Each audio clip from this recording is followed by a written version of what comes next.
नमस्कार विद्यार्थी मित्रांनो, आजचं जे आपलं मार्केटिंग अँड रिटेल मॅनेजमेंट या अभ्यासक्रमातील जो पहिला विषय आहे आपला मार्केटिंग अँड सेल्समनशिप या विषयातील जे पहिलं प्रकरण आहे विक्रय कला, या प्रकरणातील आज आपण विक्रेत्याच्या अंगी आवश्यक असणारे गुण, ज्याला आपण इंग्रजीमध्ये क्वालिटीज ऑफ सेल्समन असं आपण म्हणतो, या विक्रेत्याच्या अंगी आवश्यक असणारे गुण प्रामुख्याने 4 प्रकारचे असतात. त्यातलं पहिलं आहे शारीरिक गुण, दुसरा आहे मानसिक गुण, तिसरा आहे सामाजिक गुण आणि चौथा आहे शैक्षणिक व इतर गुण. विद्यार्थी मित्रांनो, विक्रेत्याचं काम हे जसं प्रतिष्ठेचं आहे. विक्रेत्याचं कामामुळं भरपूर मोबदला मिळतो. एव्हा मी तर असं म्हणेन की विक्रेते भारतातील किंवा जगातील काही विक्रेत्यांचा जर आपण अभ्यास केला तर आपल्याला असं लक्षात येतं की अतिशय अत्युच्च शिखरावर हे विक्रेते पोहोचलेले आहेत. मग हे कशामुळे शक्य झालं आहे? तर त्यांच्यामध्ये आवश्यक असणारे जे चांगले गुण आवश्यक विक्री कलेसाठी, विक्रेत्याचं कार्य करण्यासाठी जे गुण आवश्यक असतात ते गुण त्यांच्याकडे असल्यामुळेच ते शक्य झाल्याचं आपल्याला दिसतंय. मग हे साधारणपणे कोणकोणत्या प्रकारचे गुण असतात? तर मित्रांनो, विक्रेत्याच्या अंगी आवश्यक असणाऱ्या गुणांचं वर्गीकरण पुढील प्रमाणे केलं जातं, ज्यामध्ये काही गुण विकसित करता येतात तर काही गुण या गुणांचं योग्य मिश्रण असणारा विक्रेता यशस्वी ठरत असतो. बऱ्याच वेळेला म्हटलं जातं की विक्रेत्याचा अंगी आवश्यक असणारा गुण हा काही जन्मताच असतो का? तर जन्मताच काही नसतो, परंतु प्रशिक्षणानं, अनुभवाने, आधाराने किंवा प्रत्यक्ष कार्य करून बऱ्याच वेळेला त्या व्यक्तीच्या अंगामध्ये अनेक गुण आत्मसात झालेले आपल्याला दिसून येतात. आणि म्हणूनच आपण या प्रामुख्याने या विक्रेत्यांच्या अंगी आवश्यक असणाऱ्या गुणांचं 4 प्रकारे मित्रांनो आपण वर्गीकरण केलेलं आहे. त्यातलं पहिला गुण आहे शारीरिक गुण. फिजिकल जी काही क्वालिटीज आपण म्हणतो शारीरिक गुण, तर त्याच्यामध्ये आपण कुठले मुद्दे आपण पाहणार आहोत? तर शारीरिक गुणामध्ये पहिल्यांदा आपण पाहणं महत्त्वाचं आहे की सतत हसतमुख व प्रसन्न व्यक्तिमत्व असणारा व्यक्ती असणं गरजेचं आहे. कारण आपण काल चर्चा करत असताना पाहिलं की दुकानामध्ये प्रवेश केल्यानंतर ग्राहकाचं आपण हसून स्वागत केलं पाहिजे, आपण त्याला स्माईल दिलं पाहिजे, हसत मुखाने त्याला या म्हटलं पाहिजे, काय हवंय म्हटलं पाहिजे, म्हणजेच त्याला थोडंसं प्रसन्न वाटेल, त्याच्या मनावरचं दडपण कमी होईल, त्याला आपण कुठंतरी आपण एखाद्या चांगल्या ठिकाणी आल्याचं समाधान मिळेल किंवा या ठिकाणी आपलेच लोक आहेत अशा प्रकारची भावना त्याच्या मनामध्ये निर्माण होते. म्हणून विक्रेत्याच्या अंगी आवश्यक असणारा पहिला गुण तो कोणता असेल तर तो म्हणजे की विक्रेत्यांनी प्रसन्न आणि हसतमुख असणारं व्यक्तिमत्व असलं पाहिजे. आपल्याकडे एक म्हण आहे हिंदीमध्ये, रोती क्यों तो सूरत वैसी. म्हणजे तुझा चेहरा असा का बाबा, तू रडतोयस का? तर ते म्हणतो मी रडत नाही, माझा चेहराच असा. म्हणजे चेहऱ्यावर अनेक गोष्टी अवलंबून असतात मित्रांनो. गोळं असणे, काळं असणे ही काही निसर्गाने दिलेली देणगी, ते व्यक्तीच्या हातामध्ये असं नाही. परंतु प्रसन्न राहणे, हसतमुख राहणे, सर्वांशी हसत खेळत राहणे हा गुण तर आपण स्वतः आत्मसात करू शकतो. म्हणून विक्रेत्याच्या अंगी सगळ्यात महत्त्वाचा गुण असणं गरजेचं आहे तो म्हणजे त्याचं व्यक्तिमत्व हे प्रसन्न असलं पाहिजे आणि त्यांनी सतत हसतमुख राहणं गरजेचं असतं. कारण या गुणामुळे मित्रांनो त्याचं बऱ्याचपैकी म्हणजे 10% काम तरी स्वतः त्याचं विक्रीचं कमी होतं. म्हणजे हा गुण सर्वात महत्त्वाचा आहे. दुसरा आहे स्वच्छ, नीटनेटका व वावरण्यास सुलभ असा योग्य पोशाख असावा. त्याचे कपडे भारीच असावेत, सुटबुटातच असावा तो, किंवा त्याच्यामध्ये फार भारी कपडे त्याच्या अंगावर असावेत अशी कुठलीही गरज नाही. जे काही तो कपडे परिधान करतोय ते कपडे त्याचे स्वच्छ असावे, नीटनेटके असावे, त्याला व्यवस्थितपणे वावरता येण्यासारखे असावे. नाही तर इतके फिट, इतके लूज, इतके काही असे असू नयेत की त्याचं व्यवस्थित हालचाली पण करता येऊ नये अशा पद्धतीच्या असू नये, जेणेकरून त्याचं व्यक्तिमत्व व्यवस्थितपणे खुलून दिसेल, चांगल्या पद्धतीने दिसेल, त्याला प्रसन्न वाटेल आणि इतरांना सुद्धा तो प्रसन्न वाटेल अशा प्रकारे त्याचा पोशाख हा नीटनेटका, स्वच्छ आणि टापटीप असला पाहिजे मित्रांनो. हा एक गुण दुसरा महत्त्वाचा आहे. तिसरा गुण आहे मित्रांनो केस, नखे स्वच्छ व नीटनेटके आणि कापलेली असली पाहिजे. व्यक्तींच्या केसावरून बऱ्याच गोष्टी आत्मसात होतात. व्यक्तिमत्वाला बहर आणण्यासाठी किंवा व्यक्तिमत्व चांगलं उठून दिसण्यासाठी सगळ्यात महत्त्वाची गोष्ट म्हणजे माणसाच्या डोक्यावर असणारे केस. परंतु ते केस व्यवस्थितपणे कापलेले असले पाहिजे. नाही तर विविध विचित्र अकराळ विक्राळ किंवा अशा पद्धतीचे जर केस असतील तर त्याचं व्यक्तिमत्व व्यवस्थित दिसणार नाही. आणि त्यामुळं विक्रेत्याचं एक फार महत्त्वाची बाब आहे की त्यानं त्याच्याकडं व्यवस्थित केस कापलेले असले पाहिजे. त्यांनी नखंसुद्धा व्यवस्थित कापलेली असली पाहिजे. त्याचं कारण असं आहे की त्याच्या हाताला जी काही नखं असतात मित्रांनो ती अशा पद्धतीची असावी. नाही तर नखं खूप वाढवलेली आहेत, त्या नखामध्ये खूप घाण बसलेली आहे आणि तशाच पद्धतीनं आपण एखादी वस्तू ज्याला दाखवतोय किंवा आपण असं गृहीत धरू की एखादी खायची वस्तू, दैनंदिन आहारातली वस्तू आपण विक्रीचं काम कार्य करत असू आणि अशा वेळेला आपल्या नखामध्ये जर खूप मोठ्या प्रमाणावर घाण बसलेली असेल आणि आपण तीच वस्तू इतरांना हाताने दाखवत असू किंवा हाताने विक्री करत असू तर अशा वेळेला त्या ग्राहकांच्या मनामध्ये त्याच्या नखाकडं पाहून त्याच्या बोटाकडं पाहून हा माणूस अस्वच्छ आहे आणि मग अस्वच्छ हाताने दिलेली वस्तू आपण खरेदी करावी का, ती आपण सेवन करावी का, केली तर आपल्याला काही आजार तर होणार नाही ना, अशा प्रकारची शंका म्हणजे ग्राहकांच्या मनामध्ये निर्माण होते. आणि मग तो काय करतो की तो पाहतो आणि त्यानंतर स्वतः वस्तू खरेदीचा निर्णय तो बदलतो. म्हणजे व्यक्तिमत्वामध्ये मग व्यक्तीचे केस जसे महत्त्वाचे आहेत तसेच त्याचे नखंसुद्धा व्यवस्थित कापलेलं असणं गरजेचं आहे. ते विक्रेत्याच्या दृष्टिकोनातून महत्त्वाचं आहेच, पण विक्रीचं कार्य करण्याच्या दृष्टिकोनातून सुद्धा ते महत्त्वाचं आहे. ही बाब आपण मित्रांनो समजून घेणं गरजेचं आहे. त्याच्यानंतरचा गुण आहे चौथा गुण, आवाज बोलणे प्रभावी, स्पष्ट, मधुर व मैत्रीपूर्ण असलं पाहिजे. व्यक्तींच्या आवाजावर काय आहे असं म्हणतो पण आवाज खूप महत्त्वाचा आहे. तुम्हाला आठवतंय की महाराष्ट्राचे माजी मुख्यमंत्री माननीय शरदचंद्रजी पवार साहेब 20 वर्षापूर्वी त्यांचं ऑपरेशन झालं घशाचं आणि त्यानंतर त्यांचा आवाज बदलला. त्याच्या पूर्वीचा आवाज जर तुम्ही ऐकला तर तुम्हाला ते भाषण ऐकत राहावंसं वाटतं. किंवा प्राचार्य शिवाजीराव भोसले, कैलासवासी प्राचार्य शिवाजीराव भोसले अनेक विषयावर ते व्याख्यान करत होते.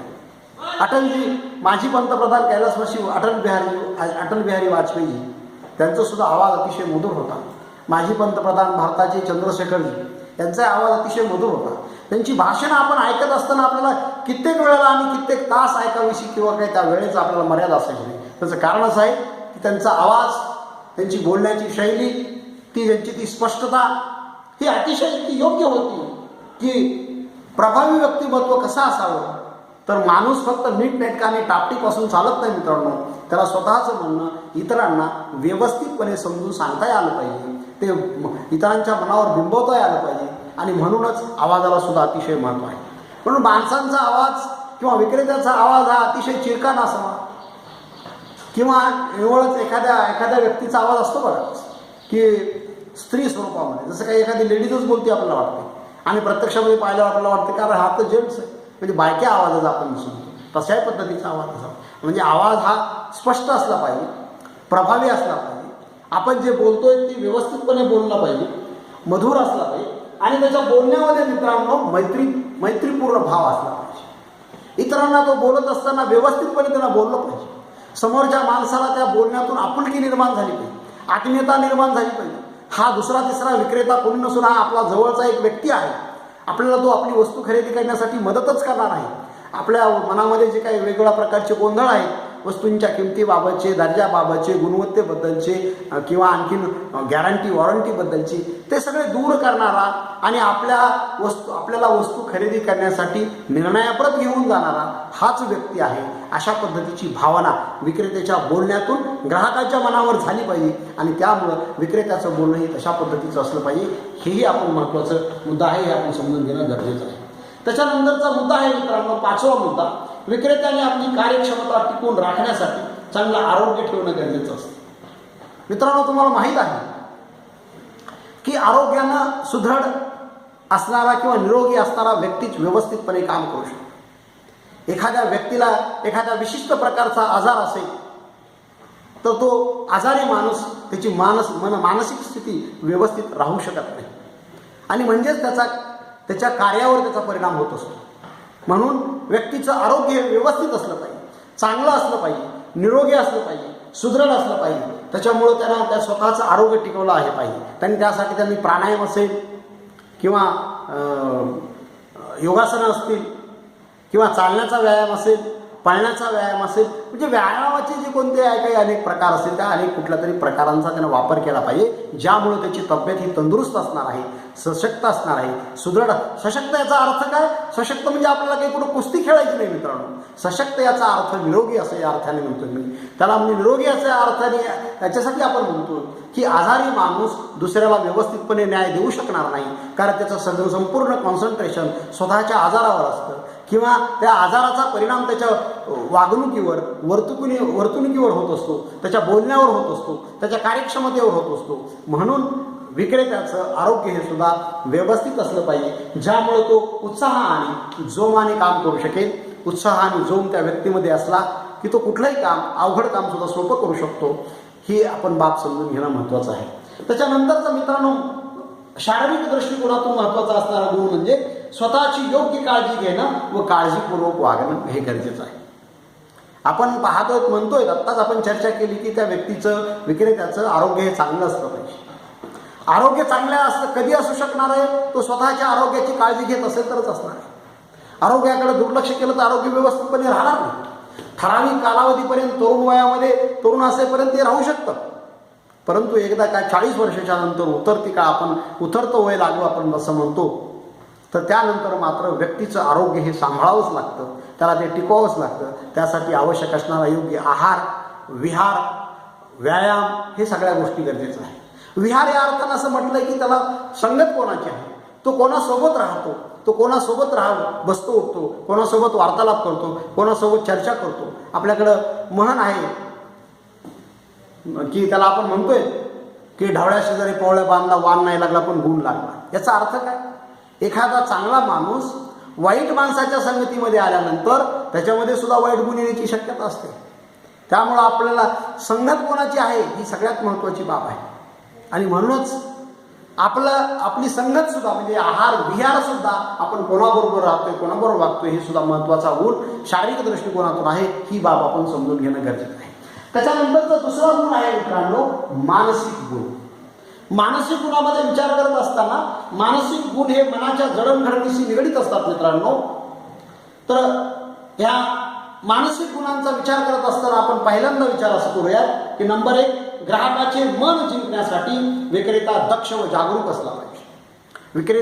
आपण विक्रेत्याची किंवा विक्रेत्याची व्याख्या पाहत असताना आपण पहिल्यांदा चर्चा केली आपण की विक्रेत्याचं कार्य काय आहे की ग्राहकांना वस्तू खरेदी करण्यासाठी मदत करणे, त्यांचं मन वळविणे, आपली वस्तू कशी इतरांपेक्षा उत्कृष्ट आहे, चांगली आहे, त्याच्या आर्थिक बाबीशी निगडीत असणारी किंवा त्याच्या गरजा पूर्ण करणारी आहे, या बाबींची आपण माहिती त्याला देणं गरजेचं असतं. आणि म्हणून ग्राहकांच्या मनामध्ये जेव्हा आपण विश्वास निर्माण करणार आहोत त्यावेळेला आपल्याला ग्राहकांचं मन जिंकता आलं पाहिजे, ग्राहकाचा विश्वास संपादन करता आला पाहिजे. ग्राहकाला हा व्यक्ती आपला आपुलकीचा आहे, जवळचा आहे अशा पद्धतीची भावना त्याच्या मनामध्ये निर्माण झाली पाहिजे. आणि मग अशा वेळेला आपण हा जो मानसिक गुण आहे की आपल्याला ग्राहकांचं मन जिंकण्याचा विक्रेता दक्ष आणि जागरूक असला पाहिजे. दक्ष काय असला पाहिजे? त्याचं कारण असं आहे की ग्राहक जेव्हा आपल्या समोर येतो, विक्रेत्याच्या समोर येतो, तेव्हा तो वेगवेगळ्या प्रकारचे अनेक प्रश्न निर्माण करतो, वेगवेगळ्या प्रकारचे आक्षेप घेतो, वेगवेगळ्या प्रकारच्या वस्तूविषयीच्या शंका त्याच्या मनामध्ये निर्माण असतात आणि त्या शंकांचं निरसन करण्याचं काम विक्रेत्याला अतिशय जबाबदारीने करावं लागतं. त्याचं कारण असं आहे की आपल्या बोलण्यातून एखाद्या वेळेला निगेटिव्ह अर्थ सुद्धा बाहेर निघू शकतो आणि त्यामुळे ग्राहकांची मानसिकता बदलू शकते. म्हणून आपण विक्रेत्याशी चर्चा करत असताना, विक्रेत्यांचं वस्तू खरेदी करण्याविषयीचे मन वळवत असताना आपण अतिशय दक्षपणे आणि जागरूकपणे ग्राहकांचं मन जिंकण्याचा, ग्राहकांचं मन वळवण्याचा प्रयत्न केला पाहिजे. हा एक मानसिक गुण आहे. दुसरा गुण मित्रांनो, आत्मविश्वास व आशावाद हे गुण विक्रेत्याच्या अंगामध्ये असणं गरजेचं असतं. आपण नेहमीच म्हणतोय की समाजामध्ये जो कोणी यशस्वी व्यक्ती होतो त्या व्यक्तीच्या अंगामध्ये नेहमी पॉझिटिव्ह ॲटिट्यूड असतो, सकारात्मक दृष्टिकोन असतो मित्रांनो. आणि मग तो सकारात्मक दृष्टिकोन जागवण्याचं काम, चेतवण्याचं काम, कायमस्वरूपी ठेवण्याचं काम आपण ते केलं पाहिजे. विक्रेत्याच्या अंगामध्ये, विक्रेत्याच्या मनामध्ये हा सर्वात महत्त्वाचा गुण आहे. तो नेहमी पॉझिटिव्ह ॲटिट्यूड नसला पाहिजे. नाही तर नेहमीच नकारार्थी भूमिका जर असेल तर मग तो हे शक्य नाही, हे मला जमणार नाही, हे मी करू शकणारच नाही, हे मला झालेलं नाही, हे मला कसं शक्य आहे, अशा प्रकारचं निगेटिव्ह चर्चा तो करायला लागतो, नकारात्मक सूर काढायला लागतो आणि तो माणूस कधी यशस्वी होऊ शकत नाही. म्हणून विक्रेत्याला जर यशस्वी व्हायचं असेल तर त्याच्या अंगामध्ये नेहमीच सकारात्मक दृष्टिकोन असला पाहिजे. तो सकारात्मक ज्या दृष्टिकोनातून वर्तणूक करणार आहे, वागणार आहे, निश्चितच त्याला यश मिळणार आहे. म्हणून मानसिक गुणामध्ये सगळ्यात दुसरा महत्त्वाचा गुण म्हणजे काय, तर पॉझिटिव्ह ॲटिट्यूड म्हणजे सकारात्मक दृष्टिकोन विक्रेत्याच्या अंगामध्ये असणं गरजेचं आहे. त्याचं कारण असं आहे की आत्मविश्वास, आशावाद या विक्रेत्याच्या गुणांमुळे संभाव्य ग्राहकांचं रूपांतर प्रत्यक्ष गुणामध्ये होणार आहे. आशावाद असला पाहिजे, नेहमी सकारात्मक दृष्टिकोन असला पाहिजे. त्याच्यानंतर तिसरा गुण आहे मित्रांनो, विक्री